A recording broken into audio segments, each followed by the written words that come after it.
Well, that certainly was a lousy pick on Wisconsin last night. Badgers down most of the first half. Hell, they were down for till about 15 minutes left to go in the game. Late surge, but didn't come close to covering the 13.5-point number, beating Indiana only by 9. So the 15-dime play goes down in smoke. It's not like I can really complain about it. Yeah, I mean, I can complain about it this week because it absolutely sucks, and it sucked last night because I lost money, and more importantly, you lost money as well.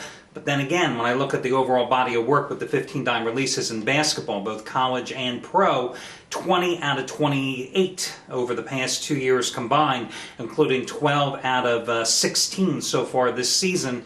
So again, it's not like I have too much to complain about at the moment. Although, bottom line is, whenever I lose my money, I lose your money, and that's what makes it suck. Hi everyone, Al DeMarco here, and this is going to be your Friday video report. The other thing that really sucks is that when I happen to lose a play like that, the first guy who I had to hear from is Anthony Red. Now, look, what I'm going to say about Anthony Red, I say a lot in jest, and I like to tease because he's really become a very good friend. I see him all the time at the sports books in Vegas. I think that he actually has a cot over in the corner in a couple of the sports books because he never is outside of the sports book. I think he goes sometimes and he eats, but otherwise I think he spends at least 23 hours a day in the sports book. I can tell you for a fact, I have never seen Anthony Red anywhere here in Las Vegas, anywhere other than in a sports book or a restaurant at a sports book, a restaurant at a casino next to the sports book. And even if he's sitting down to eat, he never goes anywhere without the damn little iPad, constantly checking his scores, seeing what the lines are. The guy, well, hey, look, he's a professional gambler. I mean, that's what his tax returns have said for over 15 years. But he's also a ball buster. Let's just be perfectly frank. The guy is one of the biggest ball busters in the world.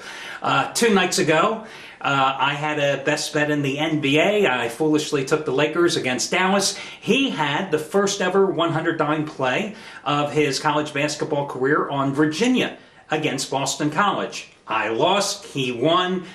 You better believe I heard about it the next day. But the guy has been red hot, and that's the bottom line. 10-2 college hoops run, up 242 dimes the last 5 days. You might want to check him out because tonight he has his second biggest play in college basketball going again. 75-dime winner on one of your Horizon League games. And it's as strong of a play as the 75-dime winner he had on Monday night when we both had Pittsburgh over Syracuse, handing the Orange their first defeat. And his previous 75-dime college basketball release was back on December 15th when he had Cal Santa Barbara in a shocking upset here of UNLV. So the Gauchos beating the Rebels that night outright. So he's, needless to say, a little bit hot, and plus 75-dime plays in football and basketball combined, 23-11-1 in his career. So I have to give him some props. Otherwise, he'll be busting my balls about that as well. As for your free pick tonight, I'll tell you, it's not a great card. There was nothing really that appealed to me in college basketball. I only have one play in the NBA. That's on the Lakers-Denver game.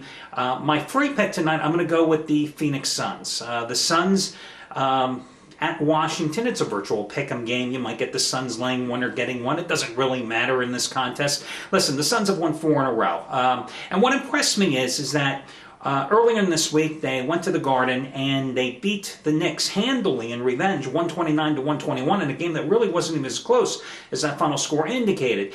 But what impressed me is they followed up that Monday victory on Wednesday night by going to Cleveland. It was a prime letdown spot against a lousy team, especially coming off that revenge win on the road against the Knicks. But they got the job done, 106-98, to extend their winning streak to 4 in a row. Now, against the Washington Wizards, they have absolutely dominated. It doesn't matter whether it's Amari in the lineup or who he's not in the lineup. Over the years, they have dominated, no matter the personnel the Suns have put out on the floor, winning 8 in a row in the series against the Wizards by an average of 17.6 points a game. They have averaged 117 points a game in those 8 wins with a shooting percentage of 53%. Now, they won the first meeting this season back on December 5th, 125-108. In that one, Hakeem Warwick had 26 points and Steve Nash 20 points and 17 assists. And John Wall did play that game. I think he had 12 points and 10 assists for the Wizards in that one. Now, both of these teams have had dramatic changes. And as a matter of fact, most of them come because of trades they made with the Orlando Magic. But even though Washington has had 7 of its last 9 opponents at home to under 100 points, and even though the Wizards have won 4 straight at home, in this virtual pick'em situation, I think the Suns obviously have more experience, and they have greater depth as well. So I'm going to go with them in this contest. Yes, I know the Wizards have Wall, and they've been getting great play from Nick Young since Gilbert Arenas was discarded. So they have a very young and effective and talented, good shooting backcourt. But I'll still put my money on Steve Nash in this particular situation, as he certainly has a surging Grant Hill on his side. Hill has just been playing some of his best basketball in years here over the past couple of weeks. So I'll take the Suns. No matter what the point spread is, and I look for them to take this one by 3 or 4 points here at Washington tonight for your free pick. Good luck, everybody, and I'll catch you again on Saturday morning.